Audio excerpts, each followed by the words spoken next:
ನಮಸ್ಕಾರ ವೀಕ್ಷಕರೇ, on spot ನ್ಯೂಸ್ನ ನಮ್ಮ ಅತಿಥಿ ವಿಶೇಷ ಕಾರ್ಯಕ್ರಮಕ್ಕೆ ಸ್ವಾಗತ. ನಾನು ಸಂಗೀತ.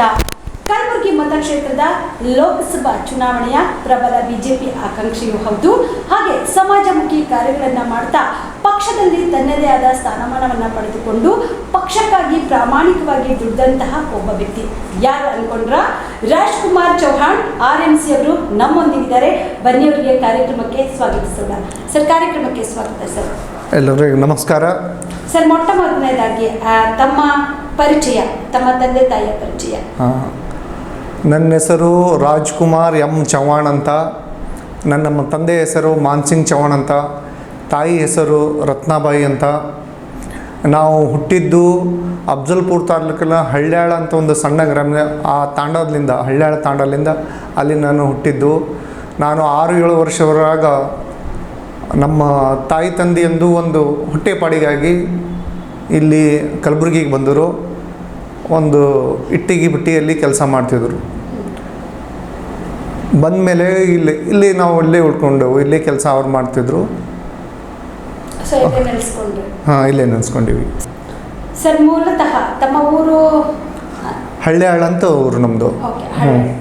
ಇನ್ನು ತಮ್ಮ ವಿದ್ಯಾಭ್ಯಾಸ ಎಲ್ಲಿವರೆಗೆ ಆಗಿದೆ? ವಿದ್ಯಾಭ್ಯಾಸ ಮಾಡುವಾಗ ಆ ದಿನಗಳು ಹೆಂಗಿತ್ತು ಸರ್?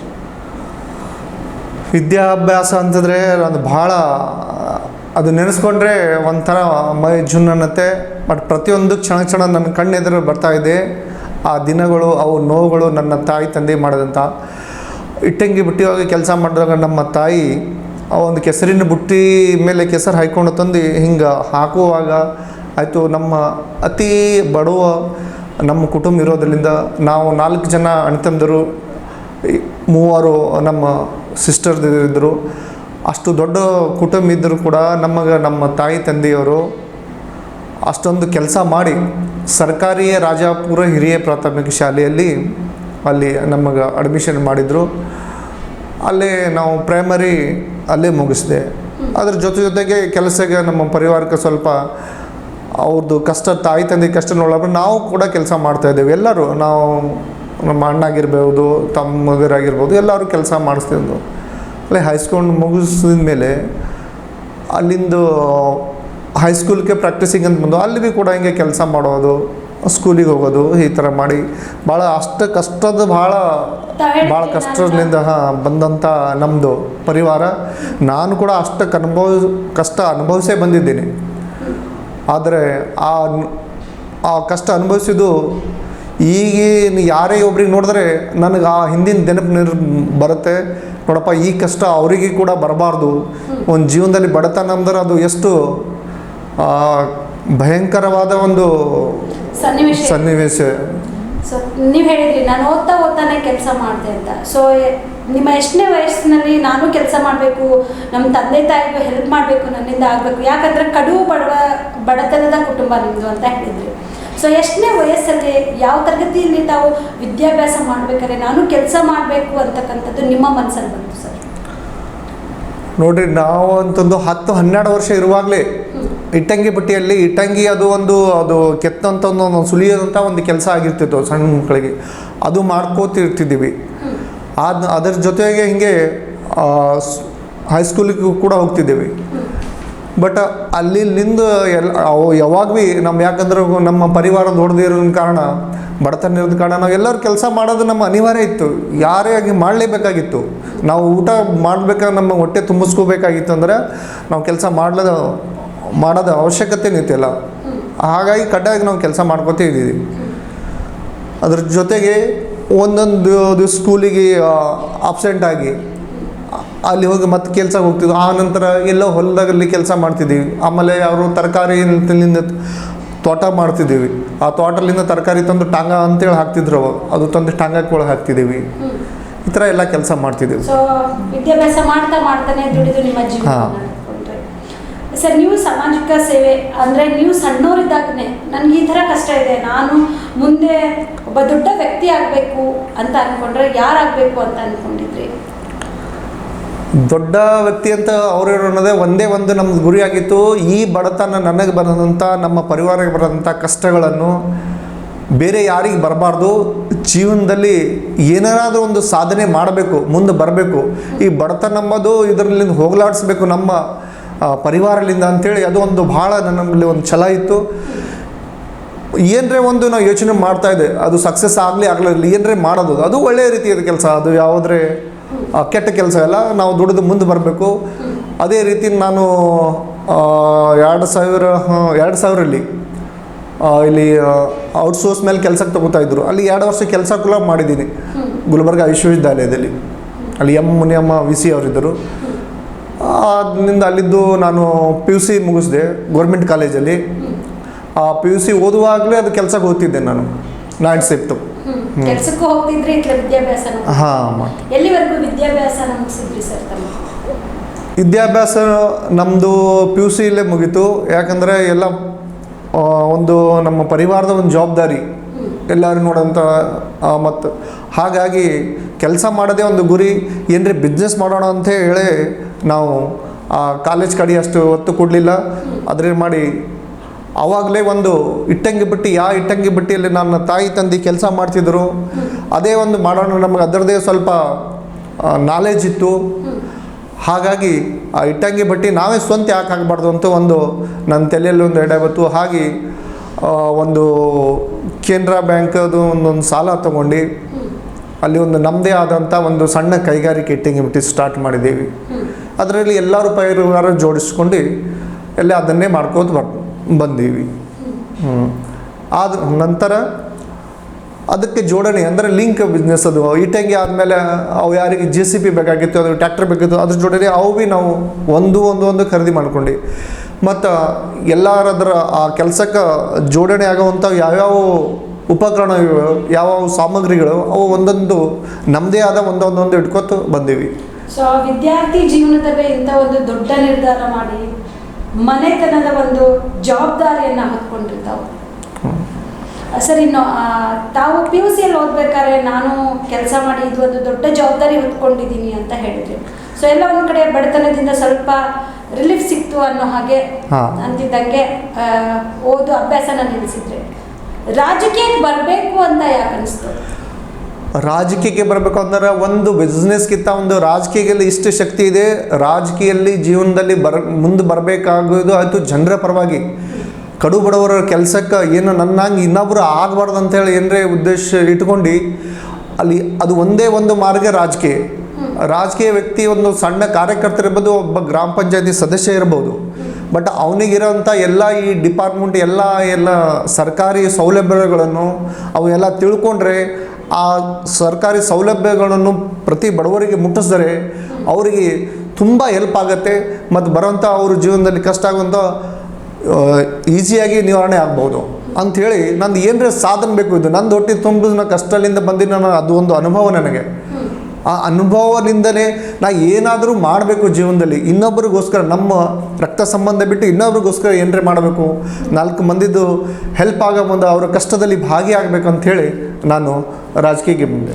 ಯಾವ ವಯಸ್ಸಿನಲ್ಲಿ ನಾನು ಒಂದು ರಾಜಕೀಯಕ್ಕೆ ಸೇರಬೇಕು, ಈ ಥರ ಬಡತನದಲ್ಲಿರೋರಿಗೆ ಮೇಲ್ ತರಬೇಕು ಅಂತ ಅಂದ್ಕೊಂಡ್ರಿ ಸರ್? ಸುಮಾರು ನನಗೆ 25-26 ವರ್ಷ ಆಗಿರ್ಬೋದು. ಅವಾಗಲಿಂದ ನಾನು ಸಣ್ಣ ಪುಟ್ಟ ಹೋರಾಟ ಮಾಡ್ತಿದ್ದೆ. ಯಾರಿಗೆ ಅನ್ಯಾಯ ಆಗ್ತದೆ ಬಡವರಿಗೆ, ಏನಾಗ್ತದಂದರೆ ಬಡವರಿಗೆ ಎಲ್ಲರೂ ಒಂದು ಅವ್ರದ್ದು ಒಂದು ಪ್ರಭಾವ ಹಾಕಿ ಬಡವರ ಮೇಲೇ ಪ್ರಭಾವ ಆಗ್ತಾರೆ. ಯಾರು ಬಲಿಷ್ಠರಿದ್ದಾರೆ ಅವ್ರಿಗೆ ದೊಡ್ಡ ಅವರಿಗೆ ಮಾಡ್ತಿದ್ರು. ಅಂಥಲ್ಲಿ ನಾನು ಧ್ವನಿ ಎತ್ತಾ ಇದ್ದೆ. ಯಾಕೆ ಅವ್ರದ್ದೇನು ತಪ್ಪದೆ, ಅವರು ನಿಮ್ಮ ತಪ್ಪಿದು. ಒಂದು ಉದಾಹರಣೆಗೆ ಒಂದು ಆಕ್ಸಿಡೆಂಟ್ ಆಗಿರ್ಬೋದು, ಏನೋ ಅಡ್ಡ ಬಂದಿ ಅಂಥೇಳಿ ಕಡು ಬಡವರಿಗೆ ಏನು ಒಂದು ಮರ್ಯಾದೆ ಇರಲಾರ್ದಂಗೆ ಯಾರೋ ಹಾಯಿಸಿ ಹೋಗ್ತಿದ್ರು. ಇಲ್ಲ, ನಿಮ್ಮ ತಪ್ಪದ, ನೀವು ನೋಡಬೇಕಾಗಿತ್ತು ಇದೊಂದು. ಅದ್ರ ಜೊತೆಗೆ ಮತ್ತು ಇಲ್ಲಿ ಕೂಲಿ ಕಾರ್ಮಿಕರದು ಅವ್ರದ್ದು ಕಾರ್ಡ್ ಇರಲಿಲ್ಲ.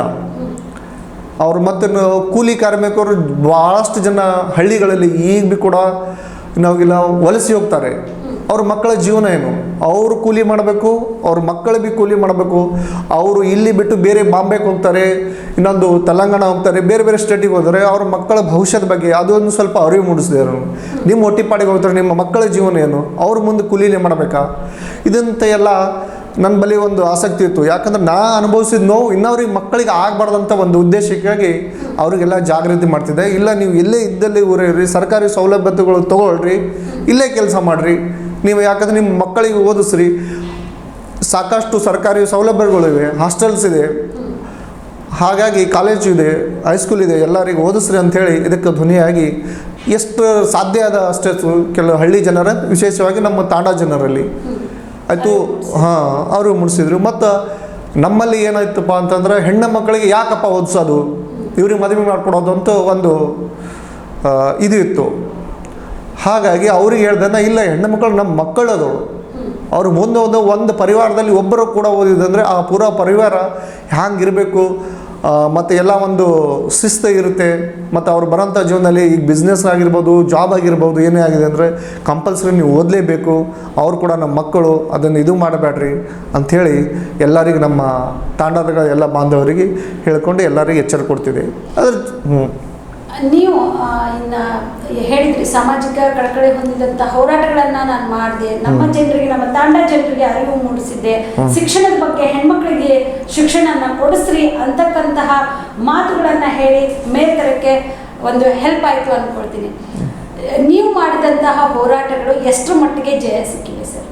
ಯಾಕಂದರೆ ಸಾಮಾನ್ಯವಾಗಿ ಒಬ್ಬ ಹುಡುಗ, ಕೆಲಸ ಮಾಡ್ತಿರ್ತಕ್ಕಂಥ ಹುಡುಗ ಇಂಥ ಒಂದು ಹೋರಾಟದಲ್ಲಿ ಮುಂದೆ ಬಂದರೆ ನಿಮಗೆ ಅದಕ್ಕೆ ಧ್ವನಿಗೂಡಿಸಿದ್ರ? ನಿಮ್ಮ ತಾಂಡ ಜನ ಆಗಿರ್ಬೋದು, ಕಡು ಬಡತನದಿಂದ ಬಂದಂತಹ ಜನ ಆಗಿರ್ಬೋದು, ನಮಗೋಸ್ಕರ ಇವರು ಹೋರಾಟ ಮಾಡ್ತಾ ಇದ್ದಾರೆ, ನಾವು ಇದ್ರ ಜೊತೆ ಕೈ ಜೋಡಿಸೋಣ ಅಂತ ಹೇಳಿದ್ರ?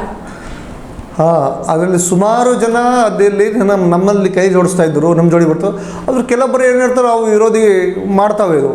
ಯಾಕಂದರೆ ಇವನೇನಪ್ಪ ಅದು ಮಾಡ್ತಾನೆ, ಇದೇನೇ ಇವನು ದೊಡ್ಡ ಮನುಷ್ಯ ಅನ್ಸೋಣ. ಏನೊಂದು ನಮ್ಮದು ಒಂದೇ ಒಂದು ಕೂಗಿತ್ತು, ನಾನು ಸತ್ಯ ಏನು ಮಾತಾಡ್ತಿದ್ದೆ ಸತ್ಯ ಮಾಡ್ತಾ, ಸತ್ಯ ಹಿಂದೆ ಒಂದು ಶಕ್ತಿ ಇತ್ತು. ಹಾಗಾಗಿ ಎಲ್ಲರ ಜನರು ನನ್ನ ಜೋಡಿನೇ ಆಗ್ತಾಯಿದ್ರು.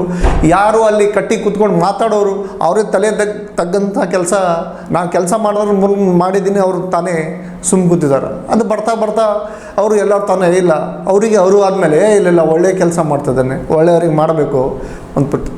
ಅದ್ರ ಜೊತೆಗೆ ಈಗ ಎಲ್ಲ ಕೂಲಿ ಕಾರ್ಮಿಕರು ಅದಾರ, ಅವ್ರ ಮಕ್ಕಳಿಗೆ ಈಗ ಭೀ ಹೇಳ್ತೀನಿ, ನಾವು ಓದಿಸ್ರಿ, ಎಲ್ಲ ಇದು ಮಾಡಿರಿ. ಈಗ ನಮ್ಮದು ಸ್ವಂತ ಇಟ್ಟಂಗಿ ಇರೋದ್ರಿಂದ ಸಾಕಷ್ಟು ಜನ ನಮ್ಮಲ್ಲಿ ಭೀ ಕೂಡ ಎಲ್ಲ ಕೂಲಿ ಕೆಲಸಕ್ಕೆ ಬರ್ತಾರೆ. ಅವ್ರಿಗೆ ಅದೇನೇ ಹೇಳ್ತೀನಿ, ನಿಮ್ಮ ಮಕ್ಕಳು ಓದಿಸ್ರಿ, ನಿಮ್ಮ ಜೀವನ ಮುಗಿತೀಗ, ನಿಮ್ಮ ಭವಿಷ್ಯದ ಮಕ್ಕಳಿಗೆ, ನಮ್ಮ ದೇಶದ್ದು ಮತ್ತು ನಮ್ಮ ಮನೆಯದು ಪರಿವಾರದ್ದು ಅಂಥೇಳಿ ಅವ್ರಿಗೆ ಆದಷ್ಟು ಮಟ್ಟಿಗೆ ಒತ್ತು ಕೊಟ್ಟು ಹೇಳ್ತೀನಿ. ಸರ್, ತಾವು ರಾಜಕೀಯಕ್ಕೆ ಬರಬೇಕು ಅಂತ ಅಂದ್ಕೊಂಡಿದ್ರಿ, ರಾಜಕೀಯಕ್ಕೆ ಬಂದರೆ ಯಾವ ಪಕ್ಷನ ಆಯ್ಕೆ ಮಾಡಬೇಕು ಅಂತ ಅನ್ಕೊಂಡಿದ್ರಿ? ರಾಜಕೀಯಕ್ಕೆ ಬಂದರೆ ನಮ್ಮ ಎಲ್ಲರದ್ರಲ್ಲಿ BJP ನಮ್ಮ ಒಬ್ಬರು ಗುರುಗಳಿದ್ದರು, ಅವರು ಸ್ವಾಮಿ ಅಂತ ಎಲ್ಲ, ಅವರು ಅದ್ರ ಬಗ್ಗೆ BJP ಬಗ್ಗೆ ಭಾಳ ಅರಿವು ಮೂಡಿಸಿದ್ರು. ನಾವು ಕಾಲೇಜ್ ಇರುವಾಗೆ ಒಂದು ಆಗಿನ ಕಾಲದಲ್ಲಿ BJP ಪಕ್ಷದ ಒಂದು ಧ್ವಜ ಹಿಡಿಯೋರು, ಒಂದು ಜೆಂಡಾ ಹಿಡಿಯೋರು ಯಾರೂ ಇರಲಿಲ್ಲ. ಬಟ್ ಆ ಸ್ವಾಮೀಜಿಯವರನ್ನು ನಮಗೆಲ್ಲರಿಗೆ, ಎಲ್ಲ ಸ್ಟೂಡೆಂಟ್ಗಳಿಗೆ ಒಳ್ಳೇದು ಹೇಳ್ತಿದ್ರು. ಮೊನ್ನೆ ವಾಜಪೇಯಿಜಿಯವರು ಹೀಗಾರೆ ಅವ್ರ ಸ್ಟೋರಿ ಹೇಳ್ತಿದ್ರು, LK ಅಡ್ವಾಣಿ ಸ್ಟೋರಿ ಹೇಳ್ತಿದ್ರು, ಸುಷ್ಮಾ ಸ್ವರಾಜ್ ಸ್ಟೋರಿ ಹೇಳ್ತಿದ್ರು, ಅರುಣ್ ಜೇಟ್ಲಿ ಅವ್ರ ಸ್ಟೋರಿ ಹೇಳ್ತಿದ್ರು, ಅವರು ಹಿಂಗವರು ಇಷ್ಟು ಓದೋರು ಏನರೇ ಒಂದು ಮಾಡ್ಲಿಕ್ಕೆ ಹೊಂಟಿದ್ದಾರೆ. ಬಟ್ ಅದ್ರ ಜೊತೆಗೆ ನಾವು ಪಕ್ಷದಲ್ಲಿ ಸ್ವಾಮೀಜಿ ಅವ್ರು ಏನೇನು ಕೆಲಸ ಭಾರತೀಯ ಜನತಾ ಪಾರ್ಟಿ ಒಪ್ಪಿಸ್ತಿತ್ತು ಅವ್ರ ನೇತೃತ್ವದಲ್ಲಿ ಮಾಡ್ತಿದ್ದಾವೆ. ಯಾಕೆ BJP ಪಕ್ಷನೇ ಆಯ್ಕೆ ಮಾಡ್ಕೊಂಡ್ರಿ? ಅದು ಸಿದ್ಧಾಂತ ಮತ್ತು ಅಲ್ಲಿ ಇರೋವಂಥ ಒಂದು ಕೆಲವೊಂದು ಸತ್ಯಾಂಶ ನಿಜ ಅನ್ನಿಸ್ತು, ಅವ್ರಿಗೆ ಅರಿವು ಮೂಡಿಸ್ತದೆ. ಹೌದು, ಇವ್ರು ಹೇಳೋದು ನಿಜ ಇದೆ, ನಮ್ಮ ಮನಸ್ಸಿಗೆ ಕೂಡ ತೃಪ್ತಿಯಾಗಿ ಇಲ್ಲ ಇದೇ ಪಕ್ಷ ಒಂದು ನಮಗೆ ಮಾರ್ಗದರ್ಶಿ, ನಮ್ಮ ಅನುಗುಣಕವಾಗಿ ಯಾವುದಾದ್ರು ಇದ್ದರೆ ಅದು ಭಾರತೀಯ ಜನತಾ ಪಕ್ಷ ಅಂತೇಳಿ ಅದನ್ನೇ ಆಯ್ಕೆ ಮಾಡ್ಕೊಂಡು ಅದರಲ್ಲೇ ಇದ್ದೀವಿ. ಸರ್, ತಾವು BJP ಪಕ್ಷಕ್ಕೆ ಸೇರ್ಪಡೆಯಾಗಿ ಕಾರ್ಯಕರ್ತನಾಗಿ ಮೊದಲನೇದಾಗಿ ಮಾಡಿದ ಹೋರಾಟ ಯಾವುದು? ಎದಕ್ಕಾಗಿ ಹೋರಾಟ ಮಾಡಿದ್ರಿ? ಫಸ್ಟ್ ನಮ್ಮ ಸದಸ್ಯತೆ ಆದಮೇಲೆ ನಮಗೆ ಗೊತ್ತಿರಲಿಲ್ಲ, ನಮ್ಮ BJP ಪಕ್ಷದಲ್ಲಿ ಒಂದು ಸದಸ್ಯ ಮೊದಲಾಗಬೇಕು. ಸದಸ್ಯ ಆದಮೇಲೆ ಅಲ್ಲಿ ಬೂತ್ ಮಟ್ಟದಲ್ಲಿ ಕೆಲಸಕ್ಕೆ ತೊಡ್ಕೊಂಡಿದೆ, ಹೋರಾಟದ ಕೆಲಸ, ಬೂತ್ ಮಟ್ಟದ ಕೆಲಸ. ಆನಂತರ ಸಹಜವಾಗಿ ನಮ್ಮ ಭಾರತೀಯ ಜನತಾ ಪಕ್ಷದ ಏನೇ ಒಂದು ಆದೇಶ ಮೇರೆಗೆ ನಮ್ಮ ಮಂಡಲಿನ ಅಧ್ಯಕ್ಷ ಇರ್ತಿದ್ದರು, ಆಮೇಲೆ ನಮ್ಮ ಕಾರ್ಪೊರೇಟರ್ಗಳು ಇರ್ತಿದ್ರು, ಅವ್ರು ಏನು ಹೇಳ್ತಾರೆ ಅವ್ರ ನೇತೃತ್ವದಲ್ಲಿ GS ಇರ್ತಿದ್ರು. ಅವ್ರು ಯಾವ್ಯಾವ ಕೆಲಸ ಹೇಳ್ತಾರೆ ಅದನ್ನು ಹೋರಾಟ ಆಗಲಿ, ಸ್ಟ್ರೈಕ್ ಆಗಲಿ, ಅನೇಕ ಸ್ಟ್ರೈಕ್ ಮಾಡಿದ್ದೀವಿ. ಮತ್ತು ಅದರಲ್ಲಿ ಎಲ್ಲ ಯಶಸ್ವಿ ಕೂಡ ಆಗಿದ್ದೀವಿ. ಕೆಲವೊಂದು ನ್ಯಾಯ ಸಿಕ್ಕಿದೆಯಾ ಸರ್ ನೀವು ಮಾಡಿದ ಹೋರಾಟಕ್ಕೆ? ಸಿಕ್ಕಿದೆ ಎಲ್ಲ. ಹೋರಾಟ ಮಾಡ್ಬೇಕಾದ್ರೆ ಎಲ್ಲ ಒಂದು ಕಡೆ ಉಗ್ರವಾಗಿ ಹೋರಾಟ ಮಾಡ್ತೀವಿ, ಜನರ ಪರವಾಗಿ ಪಕ್ಷದಿಂದ ನಾವು ಹೋರಾಟ ಮಾಡ್ತೀವಿ, ಜನರಿಗೆ ಅನುಕೂಲ ಆಗಲಿ ಅಂತಕ್ಕಂತಹ ಒಂದು ಧ್ಯೇಯ ಇಟ್ಕೊಂಡು ಹೋರಾಟ ಮಾಡ್ಬೇಕಾದ್ರೆ ಜೈಲು ಮೆಟ್ಲು ಹತ್ತಿದ್ದುಂಟಾ? ಇದೆ. ಒಂದು ಪಕ್ಷದ ಒಂದು ಮೇರೆಗೆ ನಾನು SC ಮೋರ್ಚಾ ಅಧ್ಯಕ್ಷ ಇದ್ದೆ. ಅಧ್ಯಕ್ಷ ಇರುವಾಗ ನಮ್ಗೆ ಒಂದು ಟಿಪ್ಪು ವಿರೋಧಿ ಒಂದು ಸ್ಟ್ರೈಕ್ ಮಾಡಬೇಕಾಗಿತ್ತು. ಇಲ್ಲೇ ತುಮಕೂರು ಸರ್ಕಾರದಲ್ಲಿ ಅಲ್ಲಿ ಮಾಡಿದೆವು. ಸ್ಟ್ರೈಕ್ ಮಾಡುವಾಗ ಎಲ್ಲ ನಮ್ಮ ಮೇಲೆ ಕೇಸ್ ಆಗಿತ್ತು. ಏವನ್ ನಾನೇ ಆಗಿ ಸುಮಾರು 5-6 ವರ್ಷ 18 ಜನರ ಮೇಲೆ ಕೇಸ್ ಆಗಿತ್ತು. ಏವನ್ ನಾನೇ ಆ ಕೇಸು ಫೇಸಿ ಕೋರ್ಟ್ ಮೆಟಲ್ ಹೇಳಿ ನಮ್ಮ ಸರ್ಕಾರ ಬಂದ ಮೇಲೆ ಆಮೇಲೆ ಅದನ್ನು ಎಲ್ಲ ಅವರು ನಮ್ಮ 18 ಜನ ಏನಿದ್ದರು, ವಿಶ್ವ ಹಿಂದೂ ಪರಿಷತ್ತವರಿದ್ದರು, ಎಲ್ಲರಿದ್ದರು, ಅವ್ರು ಸೇರಿ ಆವಾಗ ಅದೊಂದು ಕೇಸ್ ಕ್ಲೋಸ್ ಆಯಿತು. ಕೇಸ್ ಹೋಗಿದ್ದೆವು. ಪಕ್ಷಕ್ಕಾಗಿ ದುಡಿದಿದ್ದೀರಾ? ಹಾಂ. ಸೊ ಒಬ್ಬ ಸಾಮಾನ್ಯ ಹುಡುಗ ಕಡು ಬಡತನದಲ್ಲಿ ಅರಳಿದ ಪ್ರತಿಭೆ ಅಂತ ಹೇಳ್ಬೋದು. ಇಟ್ಟಾಂಗಿ ಬಟ್ಟಿ ಮಾಡಿ ನಾನು ಕೂಡ ಒಂದು ಬಡತನದಿಂದ ಬಂದವನು. ಮುಂದೆ ಬರ್ತಕ್ಕಂತಹ ಪೀಳಿಗೆಗೆ ಬಡತನ ಅನ್ನೋದು ಗೊತ್ತಾಗಬಾರ್ದು. ಶಿಕ್ಷಣದ ವ್ಯವಸ್ಥೆಯನ್ನು ತರಬೇಕು. ನಮ್ಮ ತಾಂಡ ಜನರಲ್ಲಿ ಅರಿವು ಮೂಡಿಸಬೇಕು. ಶಿಕ್ಷಣವನ್ನು ಹೆಣ್ಣು ಮಕ್ಕಳಿಗೆ ಕಡ್ಡಾಯವಾಗಿ ಎಲ್ಲರೂ ಶಿಕ್ಷಣ ಕೊಡಿಸಿ ಅಂತಕ್ಕಂತಹ ಮಾತುಗಳನ್ನು ಹೇಳಿ ತಮ್ಮ ಸುತ್ತಮುತ್ತಲಿನ ಬಡ ಜನ ಆಗಿರ್ಬೋದು, ತಾಂಡ ನಿವಾಸಿಗಳಾಗಿರ್ಬೋದು, ಎಲ್ಲರಲ್ಲಿಯೂ ಶಿಕ್ಷಣದ ಅರಿವು ಮೂಡಿಸಿರುವಂತಹ ರಾಜ್ಕುಮಾರ್ ಚೌಹಾಣ್ ಅವ್ರ ಜೊತೆ ಮತ್ತೆ ಮಾತಾಡ್ತೀನಿ. ಆದರೆ ಕಾರ್ಯಕ್ರಮದಲ್ಲಿ ಒಂದು ಚಿಕ್ಕ ವಿರಾಮ. ಬಿಎಂ ಮ್ಯಾಕ್ಸ್ ಮಲ್ಟಿ ಸ್ಪೆಷಾಲಿಟಿ ಆಸ್ಪತ್ರೆ ಕಲಬುರಗಿ. ಎಲ್ಲ ರೋಗಕ್ಕೆ ಬಿಎಂ ಮ್ಯಾಕ್ಸ್ ಆಸ್ಪತ್ರೆ ಮದ್ದು. ಖ್ಯಾತ ಅನುಭವಿ ವೈದ್ಯರ ತಂಡದಿಂದ ಪ್ರಾರಂಭಿಸಿರುವ ಬಿಎಂ ಮ್ಯಾಕ್ಸ್ ಆಸ್ಪತ್ರೆಯಲ್ಲಿ ದಿನದ 24 ಗಂಟೆ ಎಮರ್ಜೆನ್ಸಿ ಟ್ರಾಮಾ ಚಿಕಿತ್ಸೆ. ಬಿಎಂ ಮ್ಯಾಕ್ಸ್ ಮಲ್ಟಿ ಸ್ಪೆಷಾಲಿಟಿ ಆಸ್ಪತ್ರೆಯಲ್ಲಿರುವ ಸೌಲಭ್ಯಗಳು: major operation theatre, minor operation theatre, neuro surgery, laparoscopy surgery, ವ್ಯಾಕ್ಸ್ಯುಲರ್ surgery, plastic surgery, cardiology, oncology, neurology, urology, nephrology, gastrology, paediatric surgery, orthopaedic and trauma, general surgery, general medicine, gynaecology, anaesthesia and critical care, rheumatology, ENT, rheumatology, psychiatrist, AC and non AC, deluxe room, semi special rooms. ಹೆಚ್ಚಿನ ಮಾಹಿತಿಗಾಗಿ ಸಂಪರ್ಕಿಸಿ BM Max multi speciality ಆಸ್ಪತ್ರೆ, ring ರಸ್ತೆ, ಹಗರ್ಗಾ cross, Kalaburagi. Phone number 7090041785. Kamareddy ortho ಮತ್ತು trauma care ಆಸ್ಪತ್ರೆ Kalaburagi. Doctor SB. Kamareddy ಹಾಗೂ doctor Pratima S. Kamareddy ಸಾರಥ್ಯದಲ್ಲಿ ಕಳೆದ 11 ವರ್ಷಗಳಿಂದ ಸಾವಿರಾರು ರೋಗಿಗಳಿಗೆ ದಿನದ 24 ಗಂಟೆ ತುರ್ತು ಸೇವೆ ನೀಡಿದ ಶ್ರೇಯಸ್ಸು. ಆರ್ಥೋ ಚಿಕಿತ್ಸೆಗೆ ನುರಿತ ವೈದ್ಯರ ತಂಡ. Neuro surgery, joint replacement surgery, interventional pain clinic, plastic surgery, facial maxillo surgery. ದಿನದ 24 ಗಂಟೆ ಲ್ಯಾಬ್ ಸೌಲಭ್ಯ. ದಿನದ 24 ಗಂಟೆ ಮೆಡಿಕಲ್ ಸೌಲಭ್ಯ. Digital X-ray. ದಿನದ 24 ಗಂಟೆ ಬ್ಲಡ್ ಬ್ಯಾಂಕ್ ಸರ್ವಿಸ್. ದಿನದ 24 ಗಂಟೆ ಆಂಬ್ಯುಲೆನ್ಸ್ ಸೌಲಭ್ಯ. ಹೆಚ್ಚಿನ ಮಾಹಿತಿಗಾಗಿ ಸಂಪರ್ಕಿಸಿ ಸರ್ಕಾರಿ ಐಟಿಐ ಕಾಲೇಜು ಮುಂಭಾಗ, ಕಾಮರೆಡ್ಡಿ ಆರ್ಥೋ ಮತ್ತು ಟ್ರಾಮಾ ಕೇರ್ ಆಸ್ಪತ್ರೆ Kalaburagi. Phone number 08472256163. Subedar care ಆಸ್ಪತ್ರೆ ಕಲಬುರಗಿ. ಕಲಬುರಗಿ ನಗರದ ಸೇಡಂ ರಸ್ತೆಯಲ್ಲಿರುವ ಟ್ರಾಮಾ ಎಮರ್ಜೆನ್ಸಿ 24x7 ಸೇವೆ ಲಭ್ಯ. ಅನುಭವಿ ವೈದ್ಯರ ತಂಡದೊಂದಿಗೆ gynaecology, general surgery, general medicine, paediatric, orthopaedic, ENT, laparoscopy surgery, paediatric surgery, neuro surgery, urology, plastic surgery, cardiology, neurology, gastrology, oral and maxillofacial surgery, arthroscopy, keyhole surgery of joint ಸೇರಿದಂತೆ trauma, NICU, ICU, ಒಬ್ಯಾರಿಕ್ ICU ಸೌಲಭ್ಯದೊಂದಿಗೆ ಚಿಕಿತ್ಸೆ ನೀಡಲಾಗುವುದು. ಸುಬೇದಾರ್ care ಆಸ್ಪತ್ರೆಯಲ್ಲಿ ದಿನದ 24 ಗಂಟೆ emergency ಚಿಕಿತ್ಸೆ ನೀಡಲಾಗುವುದು. ಹೆಚ್ಚಿನ ಮಾಹಿತಿಗಾಗಿ ಸಂಪರ್ಕಿಸಿ ಸುಬೇದಾರ್ ಕೇರ್ ಆಸ್ಪತ್ರೆ, ಇನ್ಕಮ್ ಟ್ಯಾಕ್ಸ್ ಆಫೀಸ್ ಎದುರುಗಡೆಗೆ, ಸೇಡಂ ರಸ್ತೆ, ಕಲಬುರಗಿ. Mobile number 9483517777. ಕಲಬುರಗಿಯ ಮಣ್ಣೂರು ಮಲ್ಟಿ ಸ್ಪೆಷಾಲಿಟಿ ಆಸ್ಪತ್ರೆ ಕಲ್ಯಾಣ ಕರ್ನಾಟಕ ಭಾಗದ ಪ್ರಸಿದ್ಧ ಆಸ್ಪತ್ರೆಗಳಲ್ಲಿ ಒಂದಾಗಿದೆ. ಡಾಕ್ಟರ್ ಫಾರೂಕ್ ಮಣ್ಣೂರು ಸಾರಥ್ಯದಲ್ಲಿ ಅತ್ಯಂತ ಅನುಭವಿ ವೈದ್ಯರಿಂದ ಉತ್ತಮ ಚಿಕಿತ್ಸೆ ನೀಡಲಾಗುತ್ತಿದೆ. ಮಣ್ಣೂರು ಮಲ್ಟಿ ಸ್ಪೆಷಾಲಿಟಿ ಆಸ್ಪತ್ರೆಯಲ್ಲಿ ಸಿಗುವ ಚಿಕಿತ್ಸೆಗಳು: general surgery, laparoscopy surgery, neuro surgery, orthopaedic surgery, plastic surgery, gastro surgery, aqua surgery, gynaecology surgery, general medicine, paediatric, neuro surgery, cardiology, haematology, endocrinology, ENT ಮತ್ತು ophthal, general physician, gynaecology, paediatric, family medicine, urology, nephrology, radiology, dialysis, advance ICU ಮತ್ತು advance OT setup, ಅತ್ಯಾಧುನಿಕ ಸೌಲಭ್ಯವುಳ್ಳ ಕ್ಯಾಸುಲಿಟಿ, ದಿನದ 24 ಗಂಟೆ emergency trauma centre. ಹೆಚ್ಚಿನ ಮಾಹಿತಿಗಾಗಿ ಸಂಪರ್ಕಿಸಿ ಬಾರಾ hills circle, ring ರಸ್ತೆ, ಕಲಬುರಗಿ. Phone number 9538786108. ಬಿಲ್ವಾ ಆಸ್ಪತ್ರೆ ಕಲಬುರಗಿ ಜಿಲ್ಲೆಯ ಪ್ರತಿಷ್ಠಿತ ಆಸ್ಪತ್ರೆಗಳಲ್ಲಿ ಒಂದಾಗಿದೆ. ಖ್ಯಾತ ವೈದ್ಯರಾದ ಡಾಕ್ಟರ್ ರೇಣು ಪ್ರಸಾದ್ ಚಿಕ್ಕಮಠ ಸಾರಥ್ಯದಲ್ಲಿ ಖ್ಯಾತ ಅನುಭವಿ ವೈದ್ಯರಿಂದ ಉತ್ತಮ ಚಿಕಿತ್ಸೆ ನೀಡಲಾಗುತ್ತಿದೆ. ಕಲ್ಯಾಣ ಕರ್ನಾಟಕ ಭಾಗದಲ್ಲಿ ಪ್ರಪ್ರಥಮ ಬಾರಿಗೆ robotic hip and knee replacement ಚಿಕಿತ್ಸೆ ನೀಡುತ್ತಿರುವ ಏಕೈಕ ಆಸ್ಪತ್ರೆ ಬಿಲ್ವಾ ಆಸ್ಪತ್ರೆಯಾಗಿದೆ. ಆಸ್ಪತ್ರೆಯಲ್ಲಿ ಸಿಗುವ ಚಿಕಿತ್ಸೆಗಳು: general surgery, laparoscopy surgery, neuro surgery, orthopaedic surgery, plastic surgery, gastro surgery, aqua surgery, gynaecology surgery, general medicine, paediatric, neuro surgery, cardiology, haematology, endocrinology, ENT ಮತ್ತು ophthal, general physician, urology, nephrology, radiology, dialysis, advance ICU and advance OT setup, ಅತ್ಯಾಧುನಿಕ ಸೌಲಭ್ಯವುಳ್ಳ casualty, 24x7 emergency trauma centre.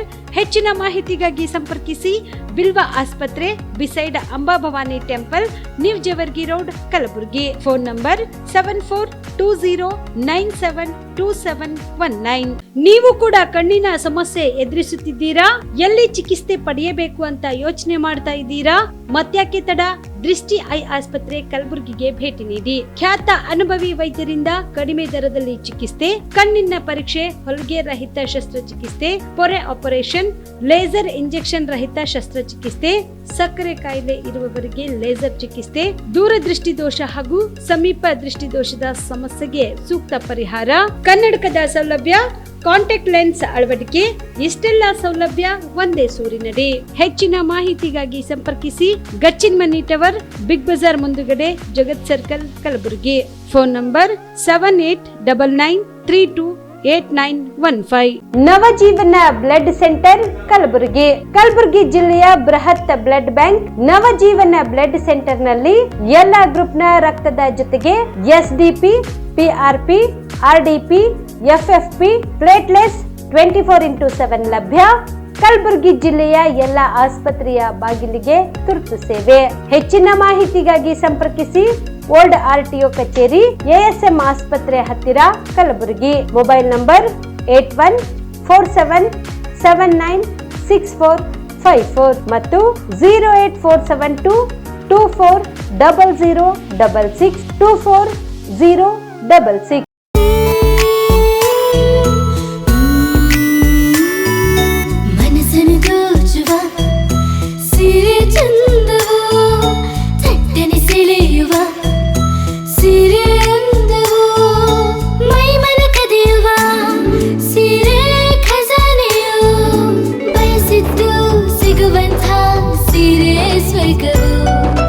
ಮದುವೆಯ ಸಂಭ್ರಮದ ಚಿತ್ತಾರದ ಸೀರೆಗಳು, ಶುಭದ ಕಾರ್ಯದಿ ಬಣ್ಣಗಳ ನರ್ತನ, ವಿಧ ವಿಧ ಸಂಗ್ರಹದಿ ಮನವನ್ನು ಅಪಹರಿಸೋ ವಿಜಯಲಕ್ಷ್ಮಿ ಸಿಲ್ಕ್ಸ್ಗೆ ಸರಸಾಟಿಯಲ್ಲಿದೆ. Vijayalakshmi silks, Vijayalakshmi silks. ಗುಲ್ಬರ್ಗ ಜಿಲ್ಲೆಯಲ್ಲಿಯೇ ಮಹಿಳೆಯರ ಮತ್ತು ಮಕ್ಕಳ ವಸ್ತ್ರಗಳ ಏಕೈಕ ಅತಿ ದೊಡ್ಡ showroom Vijayalakshmi silks, city centre mall, super market road, Gulbarga. ನೀವು ರಾತ್ರಿ ಹೊತ್ತು ಕುಟುಂಬದ ಸದಸ್ಯರ ಜೊತೆ ಅಥವಾ ಸ್ನೇಹಿತರ ಜೊತೆ ಎಲ್ಲಾದ್ರೂ ಊಟಕ್ಕೆ ಹೋಗ್ಬೇಕು ಅಂತ ಪ್ಲಾನ್ ಮಾಡ್ತಾ ಇದ್ದೀರಾ? ಹಾಗಾದ್ರೆ ಕಲಬುರಗಿಯಲ್ಲಿ ಹೊಸದಾಗಿ ಪ್ರಾರಂಭವಾಗಿರುವ ಫೋರ್ಟ್ ವ್ಯೂ ಹೋಟೆಲ್ಗೆ ಒಮ್ಮೆ ಭೇಟಿ ನೀಡಿ. ಹೆರಿಟೇಜ್ ಇನ್ ಹೋಟೆಲ್ನ ಓಪನ್ ಟೆರೆಸ್ ಮೇಲೆ ಬೆಂಗಳೂರು, ದೆಹಲಿ ಮಾದರಿಯಲ್ಲಿನ ಸುಂದರ ಆಕರ್ಷಣೆ ಇಲ್ಲಿ ಕಾಣಬಹುದು. ನುರಿತ ಕುಕ್ಗಳಿಂದ ರುಚಿಕರವಾದ ಸ್ವಾದಿಷ್ಟ ಆಹಾರ ಇಲ್ಲಿ ಲಭ್ಯ. ತಣ್ಣನೆಯ ಗಾಳಿ, ತುಂತುರು ನೀರಿನ ಸೌಂಡ್ ಜೊತೆ ಕಲರ್ಫುಲ್ ಲೈಟಿಂಗ್ ನಲ್ಲಿ, ಲೈಟ್ ಮ್ಯೂಸಿಕ್ ನಲ್ಲಿ ಕಲಬುರಗಿಯ ಫೋರ್ಟ್ ಸೇರಿದಂತೆ ಕಲಬುರಗಿ ನಗರವನ್ನ ವೀಕ್ಷಿಸುತ್ತಾ ನಿಮ್ಮ ಕುಟುಂಬದವರ ಜೊತೆ ಅಥವಾ ಸ್ನೇಹಿತರ ಜೊತೆ ಊಟ ಸವಿಯಬಹುದು. ಜೊತೆಗೆ ಇಲ್ಲಿ ಬರ್ತ್ಡೇ ಪಾರ್ಟಿ ಸೇರಿದಂತೆ ಸಣ್ಣ ಪುಟ್ಟ ಪಾರ್ಟಿ ಮಾಡಲು ಎಲ್ಲಾ ರೀತಿಯ ಸೌಲಭ್ಯಗಳು ಉಂಟು. ಹೋಟೆಲ್ನ ಸಮಯ ಮಧ್ಯಾಹ್ನ 3 ಗಂಟೆಯಿಂದ ರಾತ್ರಿ 11 ಗಂಟೆವರೆಗೆ. ಹೆಚ್ಚಿನ ಮಾಹಿತಿಗಾಗಿ ಸಂಪರ್ಕಿಸಿ ಫೋರ್ಟ್ ವ್ಯೂ ಹೋಟೆಲ್ ಹೆರಿಟೇಜಿನ ಮೇಲುಗಡೆ, city bus stand, super market, Kalaburagi. Phone number 9036235555. ನಿಮ್ಮ ಕುಟುಂಬದ ಮದುವೆ ಪಾರ್ಟಿ, ಬರ್ತ್ಡೇ ಪಾರ್ಟಿಗೆ ಸುಂದರವಾದ ಎಲ್ಲಾ ಸೌಲಭ್ಯವುಳ್ಳ ಸ್ಥಳ ವೀಕ್ಷಿಸುತ್ತಿದ್ದೀರಾ? ಹಾಗಾದ್ರೆ ಚಿಂತೆ ಬಿಡಿ. ಕಲಬುರಗಿಯ ಆಳಂದ್ ರಸ್ತೆಯ ಕ್ರಿಸ್ಟಲ್ ಫಾರ್ಮ್ಸ್ ಹೈವೇ ರೆಸಾರ್ಟ್ಗೆ ಒಮ್ಮೆ ಭೇಟಿ ನೀಡಿ. ಹೌದು, ಕ್ರಿಸ್ಟಲ್ ಫಾರ್ಮ್ಸ್ ನಲ್ಲಿ ಸಭೆ ಸಮಾರಂಭ ನಡೆಸಲು seminar hall, birthday party, wedding reception, get together ಪಾರ್ಟಿಗಳು ಸೇರಿದಂತೆ ಎಲ್ಲಾ ಪಾರ್ಟಿಗಳು ಮಾಡಲು ವಿಶಾಲ ಹಾಗೂ ಎಲ್ಲಾ ಸೌಲಭ್ಯವುಳ್ಳ hi-tech hall, swimming pool, family restaurant, bar and restaurant, ಮಕ್ಕಳಿಗೆ ಆಟವಾಡಲು ಕಿಡ್ಸ್ ಗೇಮ್, ಸುಸಜ್ಜಿತ ಹಾಗೂ ಸುಂದರವಾದ ಶೂಟ್ ರೂಮ್, ವಿಭಿನ್ನ ಹಾಗೂ ಸ್ವಾದಭರಿತ ಕ್ಯಾಂಟಿನೇಟರ್ ತಿಂಡಿಗಳು, ಜಾಗಿಂಗ್ ಟ್ರ್ಯಾಕ್, ಜಿಮ್ ಸೇರಿದಂತೆ ಎಲ್ಲಾ ಸೌಲಭ್ಯಗಳು ಕ್ರಿಸ್ಟಲ್ ಫಾರ್ಮ್ಸ್ ನಲ್ಲಿ ಲಭ್ಯ. ಹೆಚ್ಚಿನ ಮಾಹಿತಿಗಾಗಿ ಸಂಪರ್ಕಿಸಿ ಕ್ರಿಸ್ಟಲ್ ಫಾರ್ಮ್ಸ್ ಹೈವೇ ರೆಸಾರ್ಟ್, ಕೆರೆ ಬೋಸ್ಕ ಹತ್ತಿರ, ಆಳಂದ್ ರಸ್ತೆ, ಕಲಬುರಗಿ. Phone number 9490295555 7406215555. ಕಲಬುರಗಿ ಜಿಲ್ಲೆಗೆ ಪ್ರವಾಸ ಮಾಡ್ತಾ ಇದ್ದೀರಾ? ಅಲ್ಲಿ ಯಾವ ಹೋಟೆಲ್ನಲ್ಲಿ ಉಳಿದುಕೊಳ್ಳಬೇಕು ಎಂದು ಯೋಚಿಸ್ತಾ ಇದ್ದೀರಾ? ಹಾಗಾದ್ರೆ ಚಿಂತೆ ಯಾಕೆ? ಕಲಬುರಗಿ ಜಿಲ್ಲೆಯ ಪ್ರತಿಷ್ಠಿತ ಅತ್ಯಾಧುನಿಕ ಸೌಲಭ್ಯವುಳ್ಳ ಹೆರಿಟೇಜ್ ಇನ್ ಹೋಟೆಲ್ನಲ್ಲಿ ಉಳಿದುಕೊಳ್ಳಲು ಸೌಲಭ್ಯ ಉಂಟು.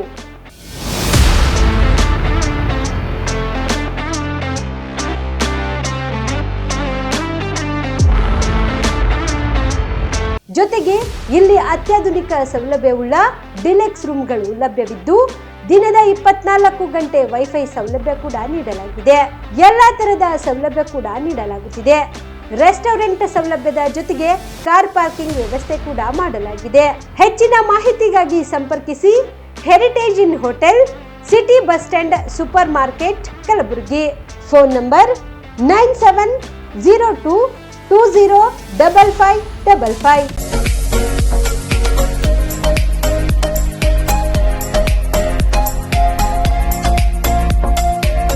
PUC ಆದ್ಮೇಲೆ ಏನ್ ಮಾಡೋದು? ಯಾವ ಕೋರ್ಸ್ ಮಾಡಿದ್ರೆ ಉತ್ತಮ?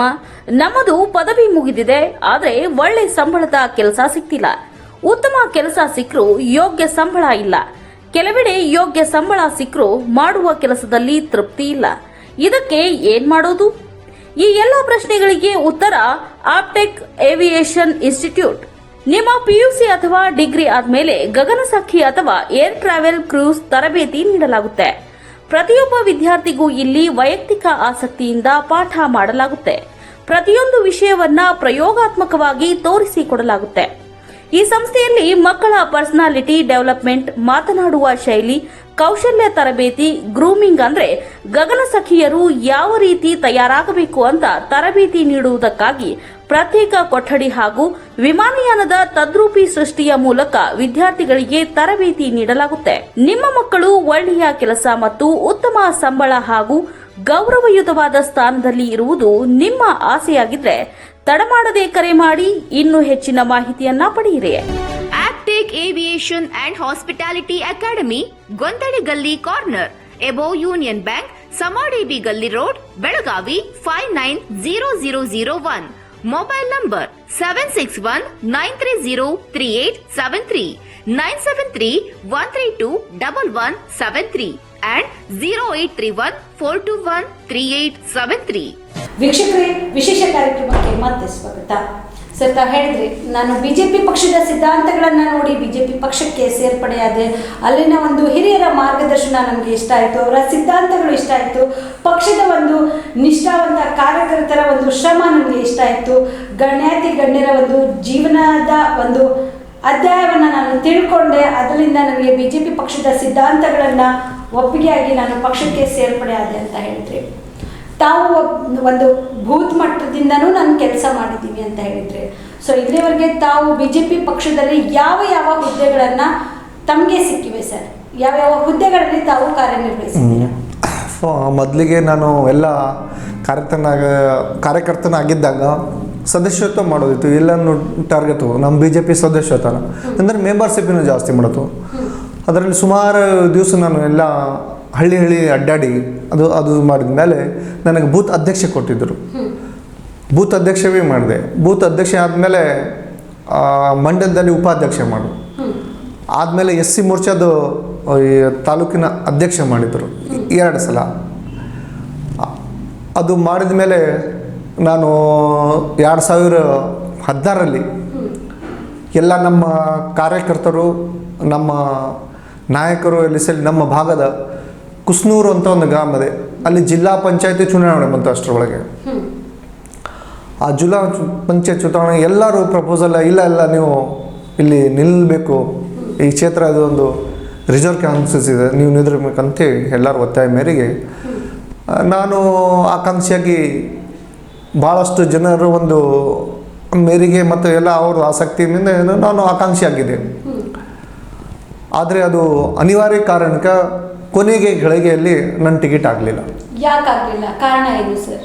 ಯಾಕಂದರೆ ಎಲ್ಲರೂ ಒಂದು ಆಸಕ್ತಿ ವಹಿಸಿ ನೀವೇ ಆಗಬೇಕು, ಜಿಲ್ಲಾ ಪಂಚಾಯತ್ ಟಿಕೆಟ್ ನಿಮಗೆ ಕೊಡಿಸ್ಬೇಕು ಅಂತಕ್ಕಂಥ ಮನೋಭಾವ ಹೊಂದಿ ಎಲ್ಲರೂ ಮನಸ್ಸು ಮಾಡಿದ್ರು. ಎಲ್ಲ ಒಂದು ಕಡೆ ವಿಳಂಬ ಆಗಲಿಕ್ಕೆ ಕಾರಣ ಏನು?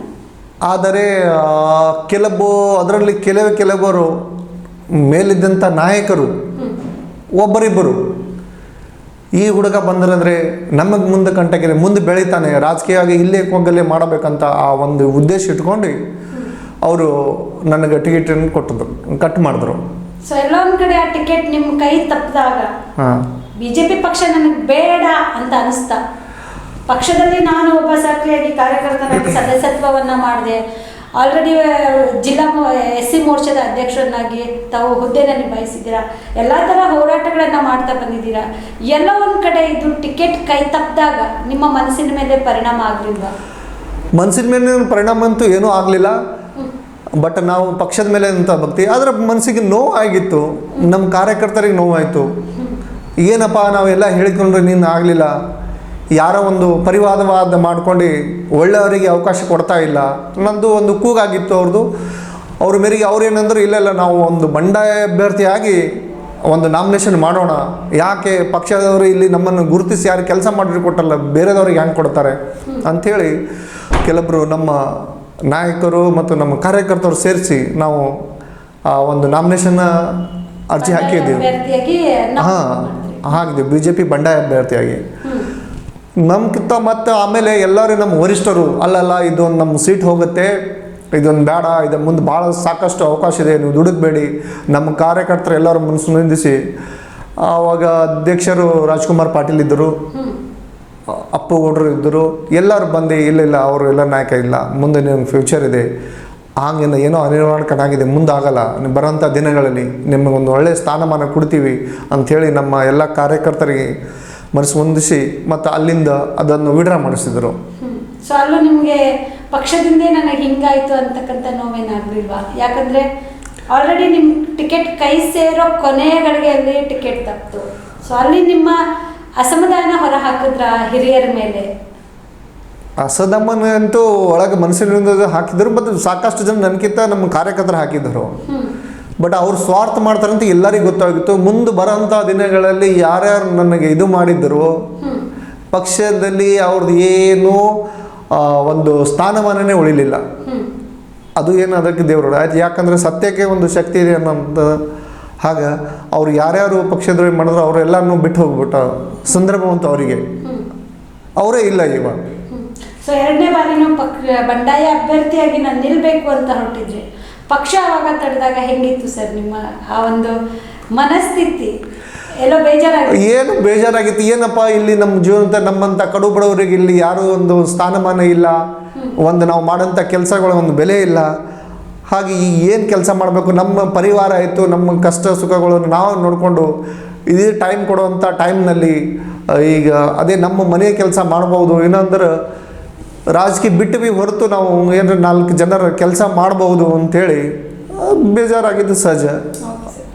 ಸರ್, ಕಳೆದ 2 ಬಾರಿ ಕಲಬುರಗಿ ಗ್ರಾಮೀಣ ಮತಕ್ಷೇತ್ರದ MLA ಟಿಕೆಟ್ ಆಕಾಂಕ್ಷಿ ಕೂಡ ಆಗಿದ್ರಿ ತಾವು. ಹಾಂ ಬಿಜೆಪಿ ಟಿಕೆಟ್ ಕೇಳಿದ್ರ? ಹಾಂ, ಅದು 2018ರಲ್ಲಿ ಬಂತು. ಇದು 16ರಲ್ಲಿ ಮುಗಿತು. ಜಡ್ಪಿಯಲ್ಲಿ ಜಿಲ್ಲಾ ಪಂಚಾಯತ್ 2018ರಲ್ಲಿ. ಅದು ನಮ್ಮ ಕಾರ್ಯಕರ್ತರು ಒಂದು ಅಸಮಾಧಾನ ಮಾಡಿತ್ತು.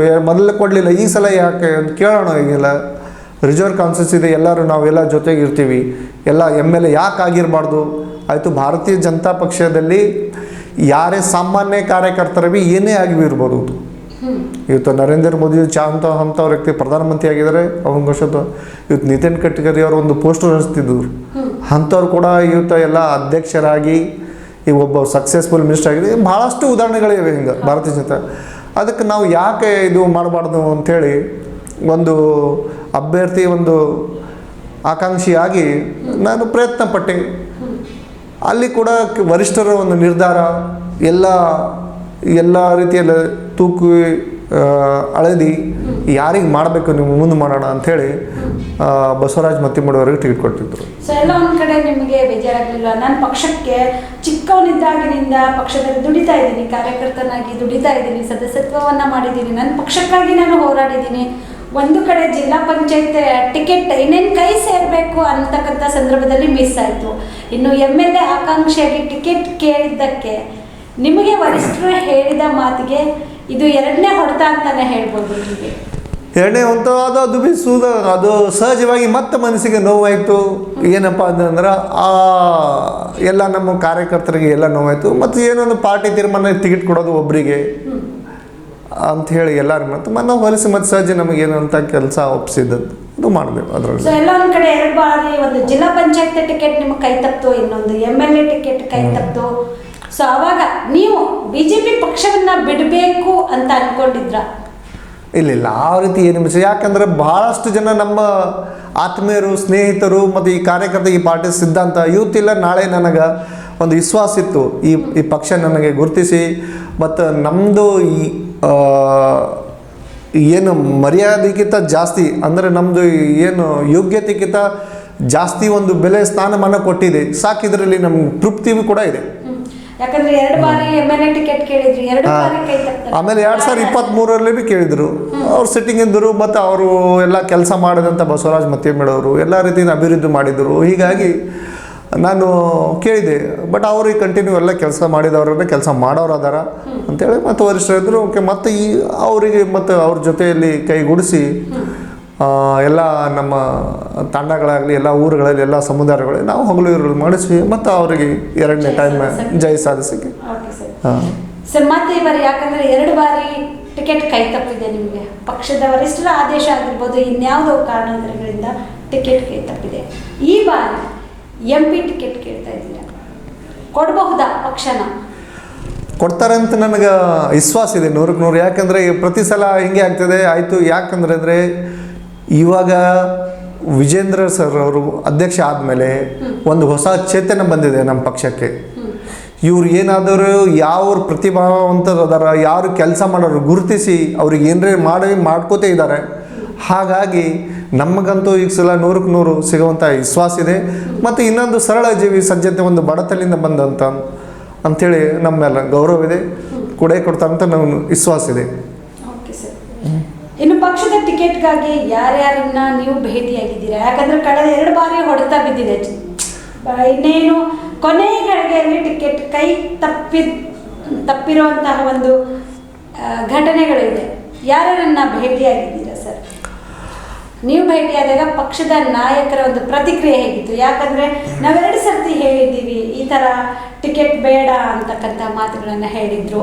ಸೊ ಅದಾಗಿಯೂ ನೀವು ಈ ಬಾರಿ ಟಿಕೆಟ್ ಕೇಳಕ್ಕೆ ಹೋದಾಗ ನಾಯಕರ ವರಿಷ್ಠರ ಮಾತು ಹೇಗಿತ್ತು ಸರ್? ಎಲ್ಲ ನಾಯಕರು, ನಮ್ಮ ಜಿಲ್ಲಾ ನಾಯಕರಾಗಿರ್ಬೋದು, ರಾಜ್ಯದ ನಾಯಕರಾಗಬೇಕು ಆಗಿರ್ಬೋದು, ನಮ್ಮ ಎಲ್ಲ ಮೇಲೆ ಕೋರ್ ಕಮಿಟಿ ಎಲ್ಲ ನಾಯಕರಿದ್ದರು. ಬಟ್ ಒಂದು ಭಾರತೀಯ ಜನತಾ ಪಾರ್ಟಿಯಲ್ಲಿ ಒಂದು ಶಿಸ್ತಿದೆ, ಒಂದು ಕಮಿಟಿ ಇದೆ. ಆ ಕಮಿಟಿ ಅದನ್ನು ತೂಗಿ ಯಾರಿಗೆ ಬೇಡಲ್ಲ, ಯಾರ ಮನಸ್ಸನ್ನು ನೋಯಿಸಲ್ಲ. ಒಂದು ಸರ್ವೆ ಕೂಡ ಮಾಡಿಸಿರ್ತಾರೆ. ಎಲ್ಲನೂ ಇವ್ರು ಹ್ಯಾಂಗು, ಇವ್ರ ಹಿನ್ನೆಲೆ ಏನು, ಎಲ್ಲ ಆ ರೀತಿ ಎಲ್ಲ ಚೌಕಟ್ಟಲ್ಲಿ ಸುಮಾರು ಬಾರಿ ಅಳೆದು ತೂಗಿ ಎಲ್ಲನೂ ಮಾಡೋಣಪ್ಪ, ನೀವೆಲ್ಲ ಪ್ರಯತ್ನ ಮಾಡಿ ಮತ್ತು ಇನ್ನೊಂದೇನಿದೆ, ನಮ್ಮ ಭಾರತೀಯ ಪಕ್ಷ ನೀನು ಬೇಡ ನೀನು ಮಾಡ್ತೀಯ ಅಂತ ಯಾರಿಗೆ ಕೊನೆಗಳಿಗಿತ ನಿಮ್ಗೆ ಗೊತ್ತಾಗಿರೋರು. ಹಾಗಾಗಿ ನಿಮ್ಮ ಕೆಲಸ ನೀವು ಮಾಡಿರಿ, ನಾವೆಲ್ಲ ಕೆಲಸ ಮಾಡೋರಿಗೆ ಪಾರ್ಟಿ ಗುರುತಿಸ್ತದೆ ಅಂತೆಲ್ಲ ಆ ವಿಶ್ವಾಸ ಹೇಳಿದ್ದಾರೆ. ಸೊ ಎಲ್ಲ ಒಂದ್ ಕಡೆ ನೀವು ಹಿಂದೇನು ಪಕ್ಷಕ್ಕಾಗಿ ದುಡ್ದಿದ್ರಿ, ಈ ಯಾವುದೇ ಇದನ್ನ ಕಾಣಿಸ್ಲಿಲ್ವಾ ಅಂತಕ್ಕಂಥ ಒಂದು ಮನೋಭಾವ ನಿಮ್ಮಲ್ಲಿ ಬಂದಿರ್ಬೋದಲ್ವಾ? ಇಲ್ಲ, ಕಾಣಿಸ್ತಿದ್ರೆ ಮನೋಭಾವನೆ ಎಲ್ಲ ಕಾಣಿಸ್ತೈತೆ ಅಂದ್ರೆ, ಬಟ್ ಜಿಲ್ಲಾ ಕೆಲವೊಬ್ಬರು ನಾಯಕರು ಚೇಂಜ್ ಹಾಕೋತಿರ್ತಾರೆ. ಈ ಸಲ ಇರೋರು ಅಧ್ಯಕ್ಷ, ಮುಂದೆ ಇರೋರು ಅಧ್ಯಕ್ಷ, ಹಾಗಾಗಿ ಈಗ ಸ್ವಲ್ಪ ಅದು ಜಿಲ್ಲಾ ನಾಯಕರಿಗೆ ಎಲ್ಲ ಗೊತ್ತಿದೆ, ಜಿಲ್ಲಾ ನಾಯಕರು ಏನು ಕೊಟ್ಟರು. ಹಾಗಾಗಿ ಮೊದಲ ಜಾಸ್ತಿ ನಮ್ಮಲ್ಲಿ ನಾಯಕರು ಕೂಡ ಇದ್ದರು, ದೊಡ್ಡ ದೊಡ್ಡ ನಾಯಕರಿದ್ದರು. ಫಸ್ಟ್ ಅವರಿಗೆ ಪರಿಗಣಿಸಿದ್ರು ಎಲ್ಲ, minister, X minister, MLA, X MLA, ಹಿಂಗೆ ನಮ್ಮ ಸಮುದಾಯದಿಂದ ಸುಮಾರು ಜನ ಇದ್ದರು. ಹಾಗಾಗಿ ಏನು ಇವರು ಸೀನಿಯರು, ಮೊದಲು ಇವರಿಗೆ ಒಂದು ಗೌರವ ಕೊಡಬೇಕನ್ನೋ ನಾವು ಉದ್ದೇಶದಿಂದ ಇವಾಗ ಸುಮಾರು ಜನ ಇಲ್ಲ, ಈಗ ಎಲ್ಲರೂ ಅವರು ಯಾರು ಬಿಟ್ಟಿದ್ದಾರೆ, ಯಾರು ಪಕ್ಷ ಬಿಟ್ಟಿದ್ದಾರೆ. ಹೀಗಾಗಿ ಈಗ ಯುವಕರಲ್ಲಿ ನಾನು ಒಂದು 2-3 ಇದ್ದೀವಿ ಅಷ್ಟೇ, ಅದರಲ್ಲಿ ನಮ್ಮ ಗುರುತಿಸಿ ಕೊಡುವಂಥ ವಿಶ್ವಾಸ ನನಗಿದೆ. ಎಲ್ಲೊಂದು ಕಡೆ ಪಕ್ಷದ ಹಿರಿಯ ನಾಯಕರು ನಿಮ್ಮ ಪರವಾಗಿ ಧ್ವನಿ ಎತ್ತಿಲ್ವಾ? ಯಾಕಂದರೆ 2 ಸರ್ತಿ ಟಿಕೆಟ್ ಮಿಸ್ ಆಯ್ತು ನಿಮಗೆ, ಈ ಬಾರಿ ಕೊಡಿ ಅಂತಕ್ಕಂತಹದ್ದು ಯಾರು ಸಪೋರ್ಟ್ ಮಾಡಲಿಲ್ವಾ? ಪಕ್ಷದವ್ರು ಮಾಡ್ತಾ ಇದ್ದಾರಲ್ಲ, ಅದು ಮಾಡೋದು ಕೆಲಸ ಮಾಡ್ತಿದ್ದಾರೆ ಅಂಥೇಳಿ ನಾವು ಎಲ್ಲ ಈ ಸಲ ಮಾಡಿ ನೀವು ನೋಡಿ ಅಂತಂದ್ರೆ ನಮ್ಮ ಬಗ್ಗೆ ಒಂದು ಅಪಾರವಾದ ಒಂದು ಕಳಕಳಿ ಇದೆ ಅವ್ರ ಕಡೆ. ಆಗಬೇಕು, ಒಳ್ಳೆಯವ್ರಿಗೆ ಆಗಬೇಕು ಅನ್ನೋದು ಎಲ್ಲ ಮನೆ ಪರಿವರ್ತನೆ ಆಗಿದೆ. ನಮ್ಮ ಕೈಲಕ್ಕೆ ಮಾಡ್ಲಿಕ್ಕಾಗಲಿಲ್ಲ, ಒಳ್ಳೆಯವ್ರವ್ರು ಮಾಡಲಿ ಅನ್ನೋ ಉದ್ದೇಶಕ್ಕೆ ಅವರು ಭೀ ಕೂಡ ಸಪೋರ್ಟ್ ಮಾಡ್ತಾ ಇದ್ದಾರೆ. ಓಕೆ ಸರ್, ಇನ್ನು ಕೊನೆಯದಾಗಿ ನಮ್ಮ ಕಲಬುರಗಿ ಮತಕ್ಷೇತ್ರದ ಜನರಿಗೆ ನಿಮ್ಮ ಮಾತು. ಕಲಬುರಗಿ ಎಲ್ಲ ಜನತೆಗೆ ಮತ್ತೊಮ್ಮೆ ಕೈ ಮುಗಿದು ನಮಸ್ಕಾರ ಮಾಡ್ತೀನಿ. ನಾನು ಒಂದು ಸರಳ ಜೀವಿ, ಸಜ್ಜನಿಕೆ, ಬಡತನದಿಂದ ಬಂದವರು. ನಿಮ್ಮ ಆಶೀರ್ವಾದ ನಮ್ಮಲ್ಲಿ ಇರಲಿ. ಯಾಕಂದ್ರೆ ನೀವು ಇಟ್ಟಂಥ ನಂಬಿಕೆ, ವಿಶ್ವಾಸನ ಉಳಿಸ್ಕೊಂಡು ಹೋಗ್ತೀನಿ. ಮತ್ತು ನನ್ನ ಜೀವನದಲ್ಲಿ ಏನಾದರೂ ಒಂದು ಗುರಿ ಸಾಧಿಸಬೇಕಂತ ಅಂದ್ಕೊಂಡಿದ್ದೀನಿ. ಆ ಗುರಿಯನ್ನು ನೀವು ಒಂದು ನಮಗೆ ಬೆಂಬಲ ಕೊಡೋದ್ರ ಮುಖಾಂತರ ಆಶೀರ್ವಾದ ಮಾಡಿದರೆ ನನ್ನ ಮನಸ್ಸಿಗೆ ತೃಪ್ತಿ ಆಗುತ್ತದೆ. ಮತ್ತು ಒಬ್ಬ ರಾಜಕೀಯ ವ್ಯಕ್ತಿ ಬಡತನದಿಂದ ಬಂದು ನನಗೆ ಯಾವ ಸ್ಕೂಲಲ್ಲಿ ಸಿಗದಂಥ ಪಾಠ ನಾವು ಕಲ್ತಿದ್ದೀವಿ, ಅದು ಇನ್ನೊರಿಗೆ ಆಗಬಾರ್ದು ಅಂಥೇಳಿ ಜೀವನದಲ್ಲಿ ಏನರೇ ಒಂದು ಸಾಧನೆ ಮಾಡಿ ತೋರಿಸ್ಬೇಕು ಎಲ್ಲರಿಗೆ ಅಂಥೇಳಿ ನನ್ನದೊಂದು ಆಸೆ ಇದೆ. ದಯವಿಟ್ಟು ಎಲ್ಲರೂ ನನಗೆ ಒಂದು ಪ್ರೋತ್ಸಾಹ ಮಾಡಿ, ನಿಮ್ಮ ಆಶೀರ್ವಾದ ಮಾಡಿ. ನೋಡಿದ್ರಲ್ಲ ವೀಕ್ಷಕರೇ, ರಾಜ್ಕುಮಾರ್ ಚೌಹಾಣ್ ಅವರ ಒಂದು ಜೀವನದ ಕತೆ.